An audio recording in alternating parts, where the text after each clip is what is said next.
보다라는 제목으로 하나님의 말씀을 전하겠습니다. 여기 인플루언서라는 말을 아마 여러분들 아실 겁니다. 인플루언서라는 말은 말 그대로 영향력 있는 사람이라는 뜻을 가지고 있죠. 인플루언서. 그러나 현대에는 주로 소셜미디어나 유튜브, 블로그 등 다양한 플랫폼에서 활동하면서 대중에게 영향을 미치는 사람들을 우리는 흔히 인플루언서다 이렇게 말합니다. 인플루언서라고 해서 다 같은 인플루언서는 또 아니더라고요. 인플루언서가 되려면 얼마나 많은 친구, 팔로워, 좋아요, 구독자가 얼마나 많으냐에 따라서 인플루언서도 이렇게 단계별로 구분이 되는 것을 제가 찾아봤습니다. 팔로워 수가 1000명에서 한 10,000명 정도 되면 마이크로 인플루언서라는 표현을 쓰고, 그리고 10,000명에서 10만 명 정도의 팔로워가 있으면 미드티어 인플루언서라는 말을 씁니다.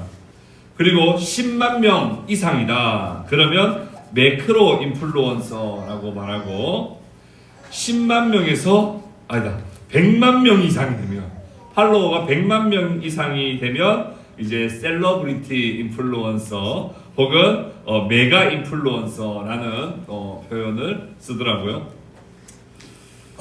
최근 한국의 초중고 학생들을 대상으로 장래 희망을 조사한 결과에 의하면 대통령이나 교사, 공무원, 회사원 같은 전통 직업에 대한 관심도가 현격히 줄어들었는가 하면 유튜버나 콘텐츠 크리에이터, SNS 인플루언서가 되는 것이 꿈이라고 응답한 아이들이 30% 이상이라고 합니다. 인플루언서, 말 그대로 영향력을 미치는 사람입니다. 그러나 인류 역사 속에 가장 놀라운 영향력, 가장 놀라운 변혁을 일으키신 분이 있다고 한다면 두말할 것 없이 예수님이실 것입니다. 예수님은 인간의 삶을 완전히 뒤바꾸어 놓는, 세상을 완전히 뒤집어 버리는 그런 놀라운 영향력을 행사하셨고, 그런 인플루언서이셨다라고 우리는 생각할 수 있겠습니다.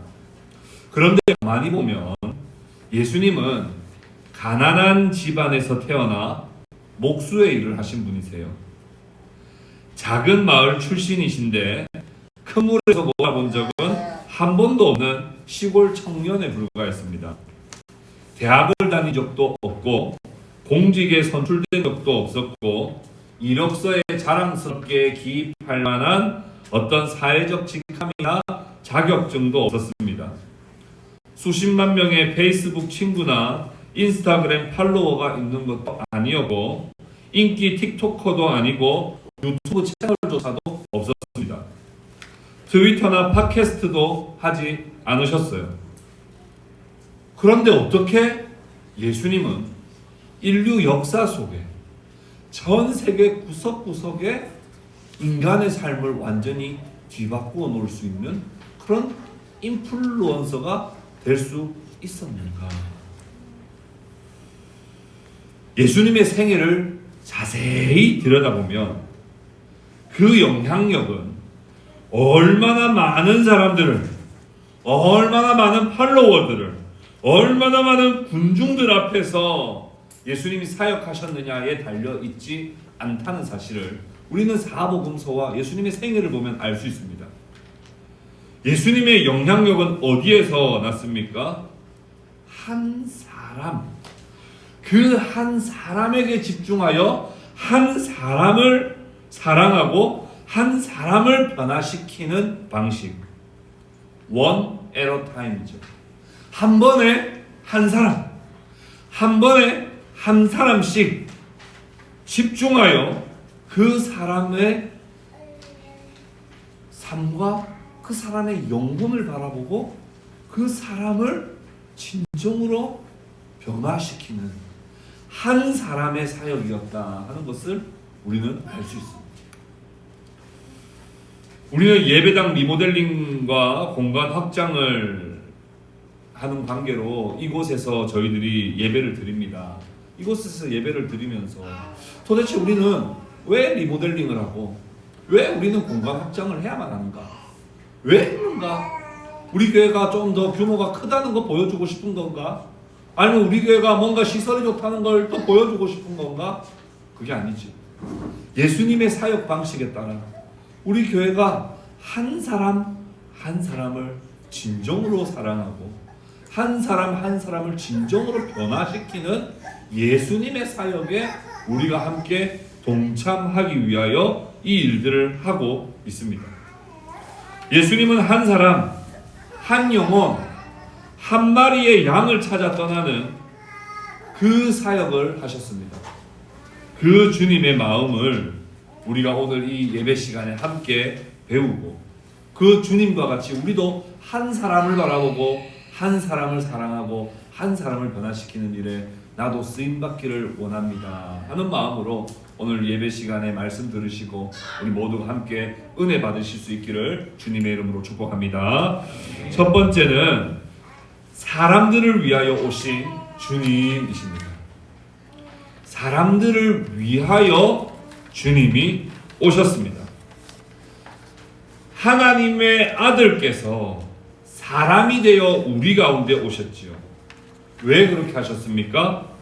예수님은 사람을 살리기 위해서 오셨기 때문입니다. 사람 때문에 오셨고 사람을 사랑하시려고 오셨고 사람을 구원하시려고 오셨고 사람을 영원한 생명을 주시기 위해 십자가에 죽으셨고 사람에게 영원한 소망을 주시기 위해 부활해 주셨어요. 예수님의 오직 관심은 사람입니다. 예수님의 온통 관심은 사람이었어요. 대부분의 사람들은 어디에 관심이 있습니까? 세상 권력이나 재물이나 명예나 자신의 쾌락에 자신의 자아를 성취하는 일에만 온통 관심이 있지 주변에 있는 사람에게 관심이 없습니다. 그러나 예수님은 오직 사람에게만 관심을 가지고 계셨어요. 마가복음 1장 35절 말씀 우리 같이 한번 읽어볼까요? 마가복음 1장 35절 우리 같이 읽겠습니다. 시작. 새벽 아직도 밝기 전에 예수께서 일어나 나가 예수님은 이 땅에 계시는 동안 항상 새벽에 주님께 나아가 주님께 기도하며 주님과 깊은 단 둘만의 시간을 가지셨어요. 그것도 그때만큼은 무리를 떠나서 사람들을 위해 오셨고 사람들을 사랑하기 위해 오셨고 사람들을 회복시키기 위해 오셨지만 그 순간만큼은 사람을 떠나 계셨어요.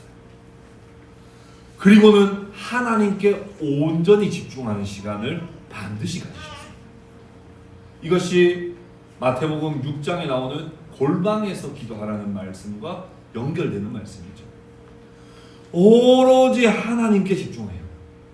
그리고는 기도가 끝나면 여지없이 사람에게로 가셨어요.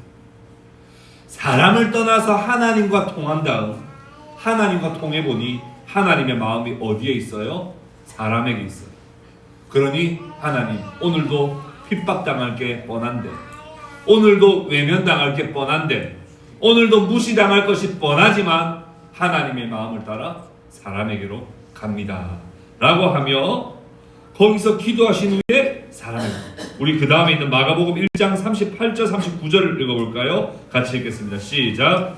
이르시되 우리가 다른 가까운 마을로 가자. 거기서도 전도하니 내가 이를 위하여 왔노라 하시고 이에 온 갈릴리에 다니시며 그들의 여러 배당에서 전도하시고 또 귀신들을 내쫓으시더라. 예수님은 하나님과 단둘의 시간을 보내면서 자신이 세상에 왜 왔는지 무엇을 해야 하는지 늘 새벽에 하나님께 아뢰습니다.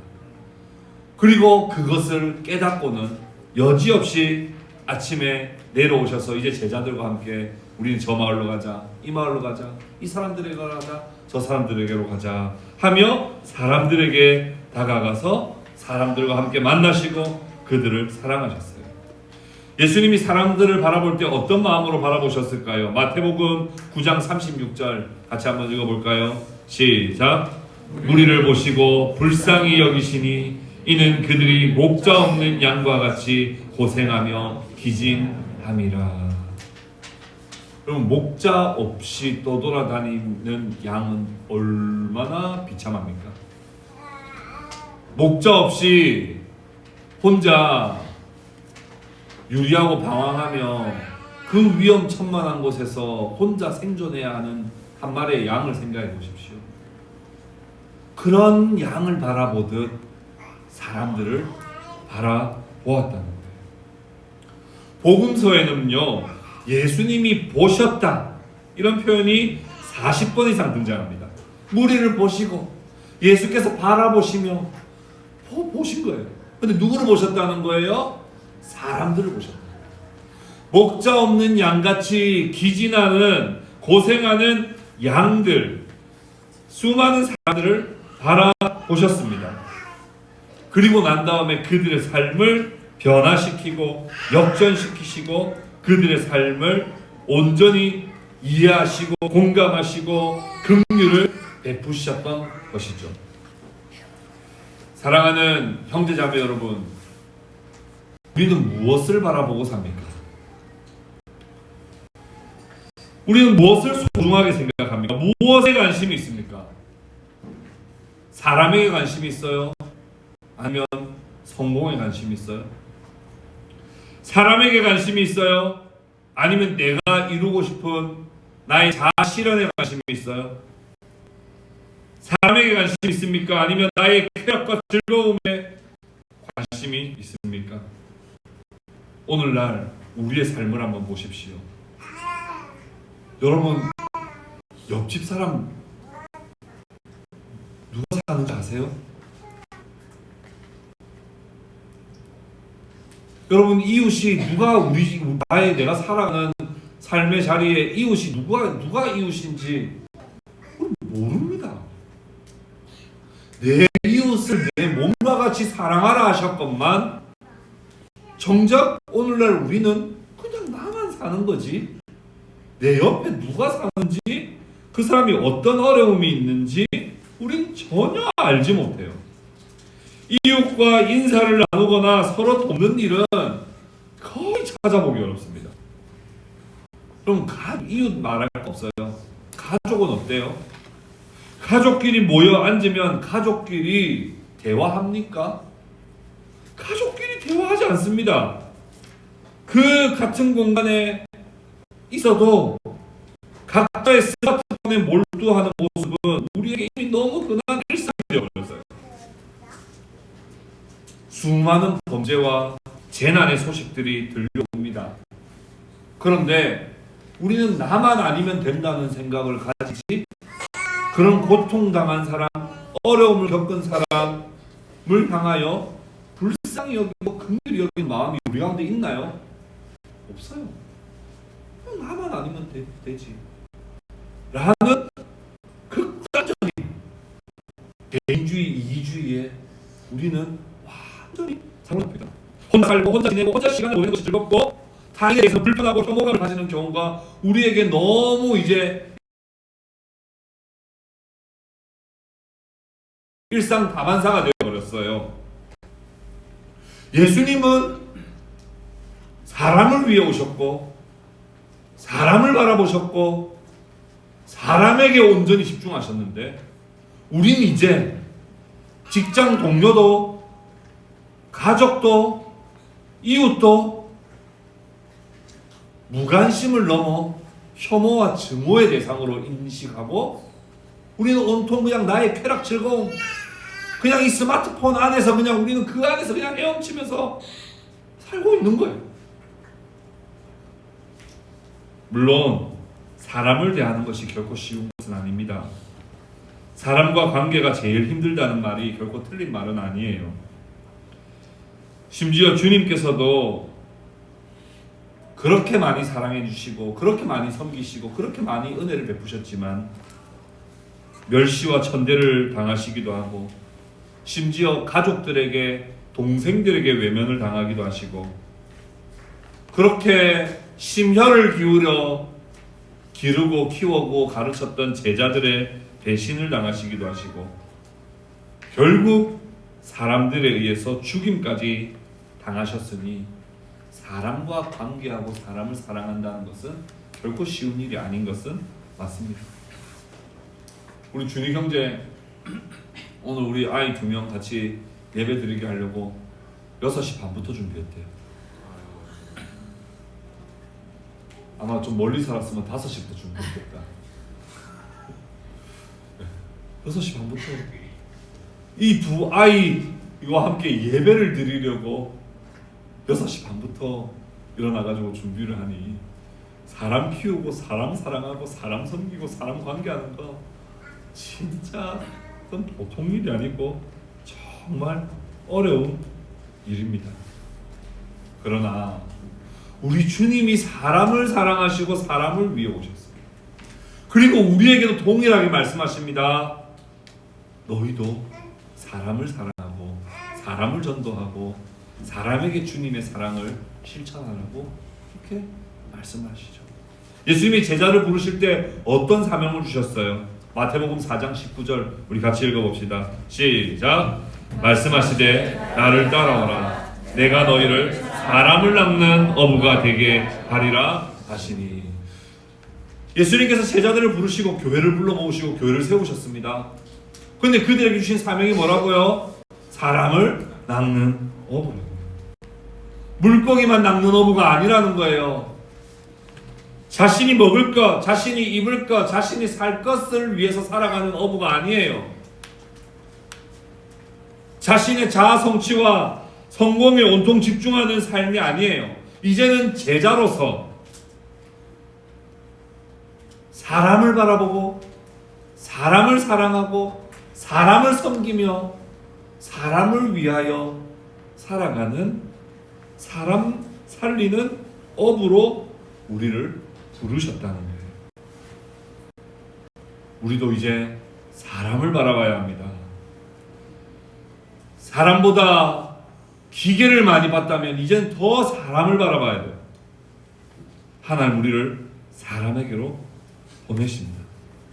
예수님처럼 사람을 바라보고 사람을 사랑하고 사람을 섬기는 성도들이 다 되시기를 주님의 이름으로 축복합니다.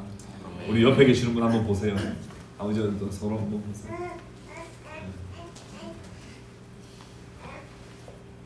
귀하죠? 이 귀해야 돼요. 그냥 뭐 옆에 앉아있네 이러면 안 됩니다. 귀하게 보여요. 귀하게.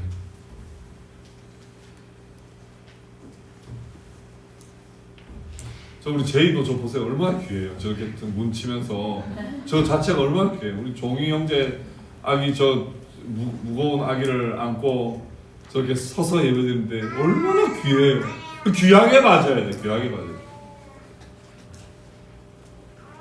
두 번째, 사람들을 위하여 오셨지만 예수님의 사역 방식은 한 사람을 주목하시는 방식이었어요. 한 사람에게 집중하는 거예요. 예수님께서 가시는 곳마다 늘 수많은 무리들이 찾아왔습니다. 수많은 인파가 몰렸어요. 수백 명, 많게는 수천 명이 예수님을 따라다니며 예수님이 길하다가 멈추시면 우르르 둘러싸고 또 가시면 절절절절절절 따라다니고 얼마나 혼미할 정도로 복잡하고 어수선한 분위기였을까요? 누가복음 8장 40절 한번 봅시다. 누가복음 8장 40절에 보면 이렇게 말씀하죠. 예수께서 돌아오심에 무리가 환영하네. 이는 다 기다렸습니다. 그러니까 사람들은 맨날 예수님이 어디 계시는지 예수님이 계속 가는 곳마다 기다리고 무리가 모이고 하는 일들이 계속 등장해요. 그 다음에 42절 보니까 예수께서 가실 때에 또 뭐요? 무리가 밀려들더라. 무리가 밀려들어요. 얼마나 정신이 없었겠습니까? 그런데 이 수많은 인파 속에 정신없는 중에 놀라운 한 말씀이 기록되어 있습니다. 누가복음 8장 43절부터 45절까지 우리 같이 한번 읽어보겠습니다. 시작. 이에 12회를 아무에게도 고침을 받지 못하던 여자가 예수의 뒤로 와서 그의 옷가에 손을 혈루증이 즉시 그쳤더라. 예수께서 이르시되 내게 손을 댄 자가 누구냐 하시니 다 아니라 이르되 베드로가 이르되 주여 우리가 밀려들어 묻나이다. 아멘. 무리가 몰려들었고 서로 막 밀고 당기고 난리가 아닙니다. 그런데 예수님은 그 와중에 한 사람을 바라보셨어요. 그 한 사람을 바라볼 정신이 어디 있어요? 서로 밀고 난린데요. 여러분 지옥철 가보셨습니까? 거기서 뭐 누구에게 집중할 여력이 됩니까?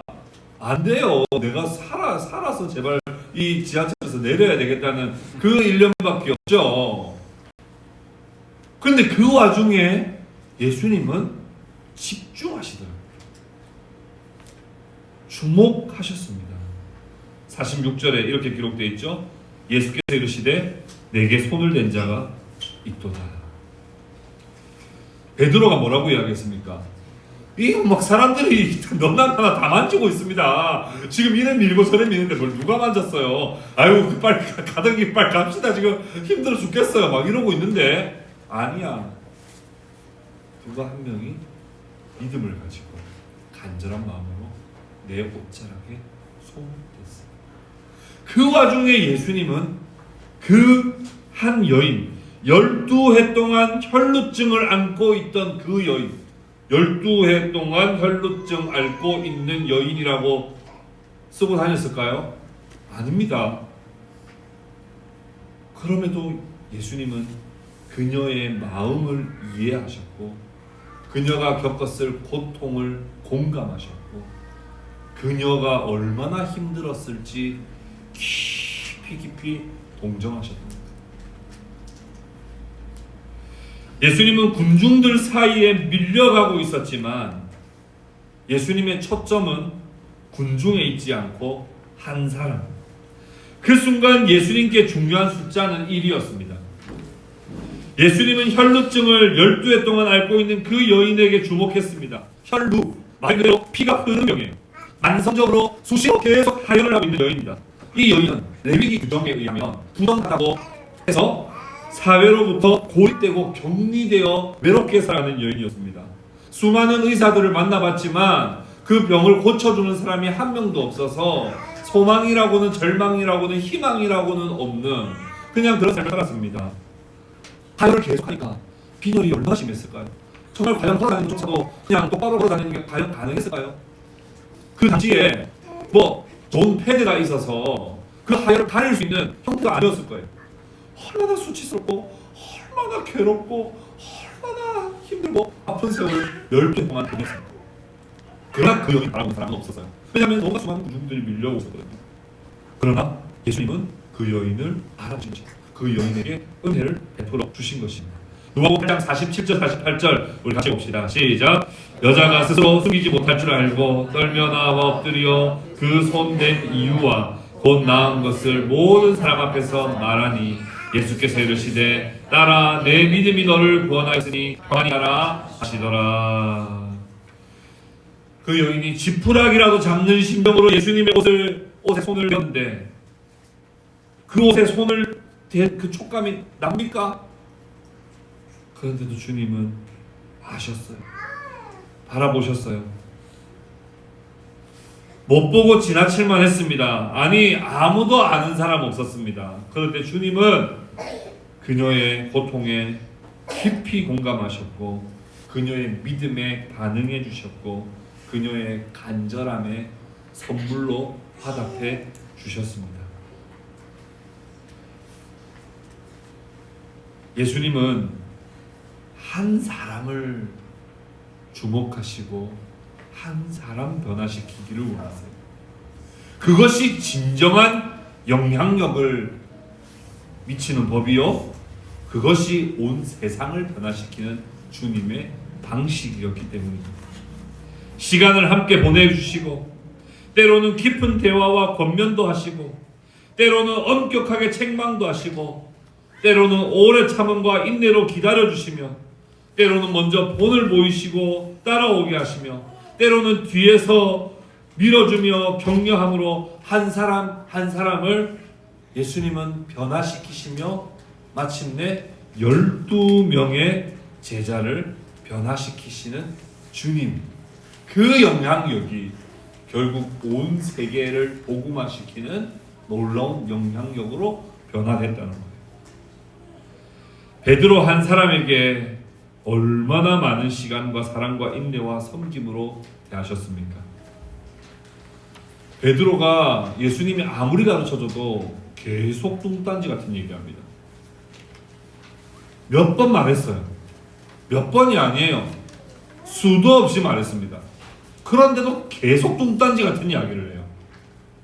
그런데도 예수님은 끝까지 인내해 주셨죠. 마지막에는 예수님을 3번이나 부인했을 때 예수님의 그 자괴감은 말로 알 수 없었을 것이나, 예수님은 그럼에도 불구하고 네가 날 사랑하느냐 하며 베드로에게 다시 또 일어설 힘을 사랑으로 베풀어 주셨습니다. 베드로의 원래 이름이 뭐였습니까? 시몬이었어요. 시몬. 이 시몬이라고 하는 이름은 흔들리고 불안정하다는 뜻이에요. 베드로는 원래 시몬이었습니다. 흔들리고 불안정한 사람이었고 충동적인 사람이었어요. 그 순간순간은 진심이나 그게 지속적이지 않았고, 그때마다 또 두려우면 예수님을 배신하는 그런 흔들리는 사람이었습니다. 그러나 예수님은 그 베드로를 한 번도 포기하시거나 그 베드로를 향해서 한 번도 사랑을 거두신 적이 없어요. 그 사람을 향하여 끝까지 사랑하고 그 사람을 변화시킬 때 마침내 페트로스, 베드로, 단단하고 굳건한 반석과 같은 사람으로 변화시켜 주신 것입니다. 그게 영향력이에요. 그 영향력이 베드로는 첫 교회의 지도자가 되어서 십자가에 거꾸로 매달려 순교하는 그때까지 또 한 사람 한 사람, 주님이 나를 어떻게 기다려주셨고, 주님이 나를 어떻게 인내주셨고, 주님이 어떻게 나를 사랑해 주셨는지를 늘 기억하며 한 사람 한 사람에게 집중하여 한 사람을 변화시키되 놀라운 부흥의 역사가 우리 교회 역사 속에 일어났던 것이죠.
그렇게 예수님은 12명의 제자에게 집중하셨고 그들이 세계 복음화의 초석이 되었습니다.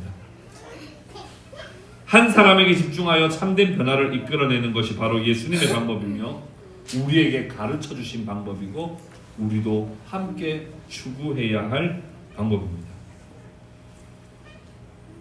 말씀을 적용하겠습니다. 두 손가락을 펼쳐 줌인하라. 여러분 사진을 보시면 우리 항상 하는 습관이 있죠. 네. 어떻게 해요? 손가락으로 이렇게 확대하죠. 여러분 이렇게 확대하세요. 이렇게 확대하세요. 이렇게 확대하세요. 자, 우리가 단체 사진 딱 찍었다. 그럼 바로 어떻게 해요? 바로 우리도 모르게 손이 딱 가서 그건 전 진짜 어르신들도 이렇게 잘하는 거 보니까 신기하더라고요. 어르신들 딱 먼저 자기 얼굴 먼저 확대하죠. 잘 나왔나 안 잘 나왔나. 그럴 때 내가 관심 있는 사람 또 이렇게 확대하죠. 단체 사진으로 보면 그 사람을 자세히 볼 수 없습니다. 줌인해야 돼요. 이 사람이 요즘에 피곤한지 안 피곤, 다크서클은 내려왔는지 안 내려왔는지, 피부 트러블이 있는지 없는지 자세히 봐야지 보이지. 그냥 이렇게 단체 사진으로 이렇게 봐가지고는 알 수 없어요. 이걸 줌인해야 돼요. 자세히 들여다봐야 돼요.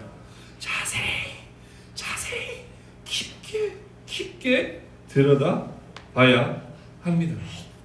요즘에는 그 인물 사진도 있더라고요. 인물 사진 한번 찍어 보셨습니까? 요즘에 저도 요즘에 인물 사진으로 좀 사진을 좀 많이 찍는 편인데요. 인물 사진을 딱 해가지고 탁 찍으니까 주변이 어떻게 돼요? 흐릿해지고 거기가 탁 집중되죠.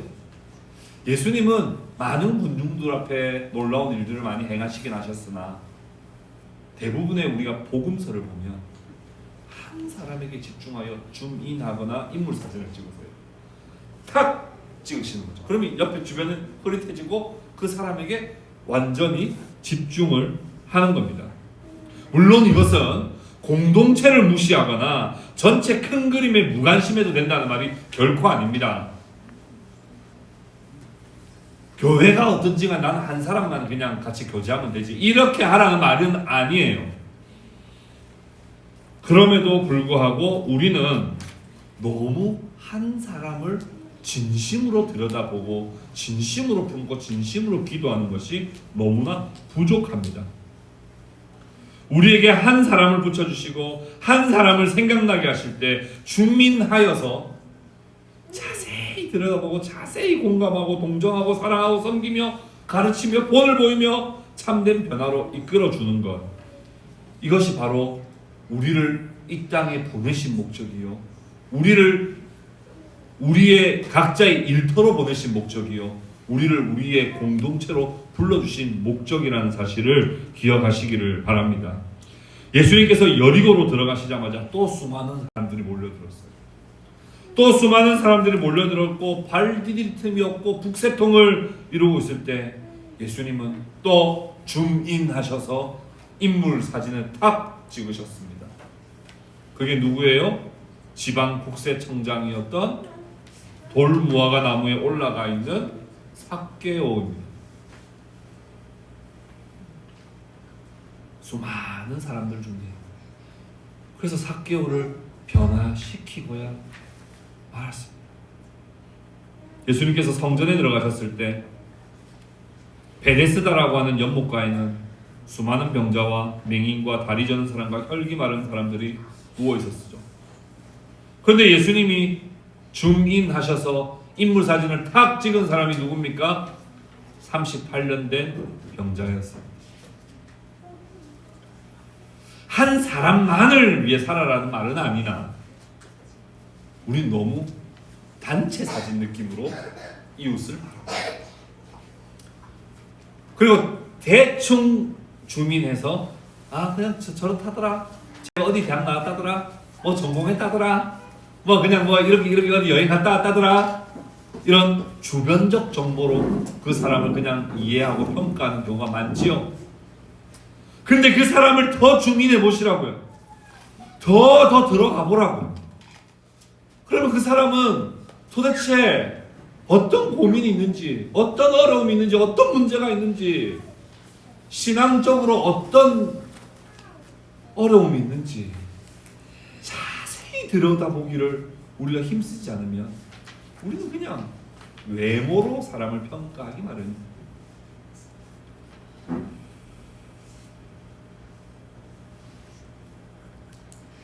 저는 개척을 하게 된 가장 중요한 이유는 한 사람에게 집중하고 싶어서였습니다. 군중과 무리를 향하여 인격적인 만남과 깊은 교제 없이 시스템과 어떤 체계로 이끌어가는 것에 대하여 매우 깊은 허무함을 느꼈기 때문입니다. 사람이 너무 많으니까 계속 그냥 시스템으로 불리게 돼요. 사람이 너무 많으니까 1년에 한 번이라도 깊이 대화를 해볼 기회가 없어요.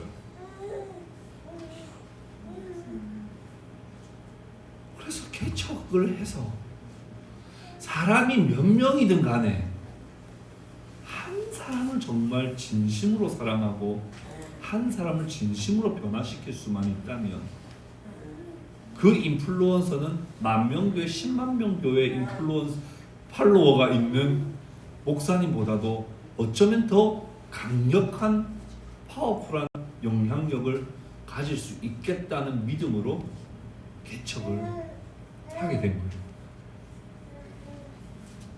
저는 예수님의 방식을 참된 방식이라고 믿고 저도 그렇게 살기를 원합니다.